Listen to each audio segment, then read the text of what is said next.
How's it going today, guys? I'm Kevin, a senior systems engineer over at Barracuda MSP.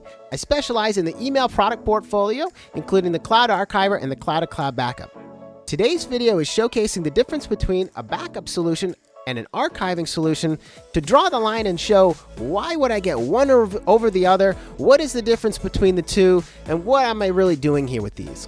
And often these terms are used interchangeably, so I like to draw the line and show the difference so that you can start using these terms correctly. With backup is really like a second copy of all the data source that you're backing up. In this case, you can see this product covers OneDrive, Exchange, SharePoint, and Teams, and it's able to keep second copies of those items in what we call revisions, basically snapshots of moments in time. When you turn the page to the Cloud Archiver, this is one that's capturing mail in real time and actually able to produce better search results into the types of emails and things that it's looking through. It is more limited to email in most regards, or at least the Exchange server. In the case of Barracuda, we're able to capture calendars and tasks and notes and things like that, but mainly focused on email items.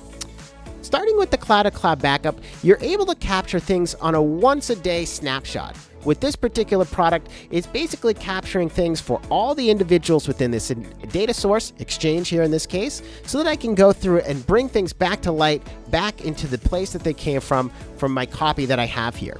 And this is from the date range that I've chosen, but you can pick a different date range and bring up the copy that you had saved, or in a granular sense, bring up the folder or the item that you're looking for as well.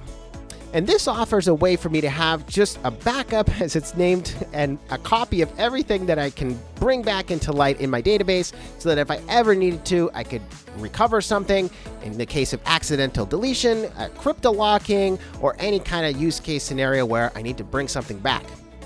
If data is sacred, this is often one that's great, and this product is limited to once per day, at least for now, but you might find other products that are capturing multiple snapshots per day. It's always just exactly that, a snapshot in time.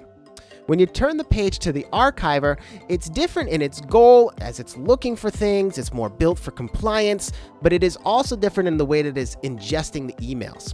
Archiver, focused on emails, is not looking at OneDrive, SharePoint, or any of the other things that backups are able to capture, the other files on a computer, but archiving does have extensive search capabilities. So with this, we're able to do e-discovery search. I can type in a keyword and I'm able to produce a search result here. I see Kramer as the top word here in this example, and by typing this in here, I'm producing a search result in what I call a single point search typically, where I'm looking for one thing. If I just read that email that I need, I can be all set, case closed, all done. Here, I'm not able to read, but basically I would read the email, maybe export what I was looking for, open shut, and we're all set. I'm not recovering anything. I'm not putting anything back into the environment that it came from. I'm just looking at past archives of things that I had, stored in here. With the advanced search, I can get a lot more granular in what I'm looking up, so it really does lend itself to that search functionality and usability, lookup, one-time lookup kind of thing. It also does have a lot of ingestion for users, whether we're pulling in the entire Active Directory and the passwords, or adding users in on a one-off basis. So really giving end users access is another key factor of archivers, where they might want to access those old emails, things that are beyond the storage limitations of their servers. And so here we can give them different access levels, but it's also used in legal holds. So with an auditor, I can give someone access in here to be able to see an entire database, maybe a saved search to give them a leg up on some Enron emails or scandalous emails that they're looking for. But when I'm done, I can delete that user and move on with life. The Archiver, being lent for really end users, has a lot of other ways to access the data: Outlook add-ins, standalone search utilities. We're flipping the page back to the Cloud-to-Cloud Backup, really just this one interface and built for administrators.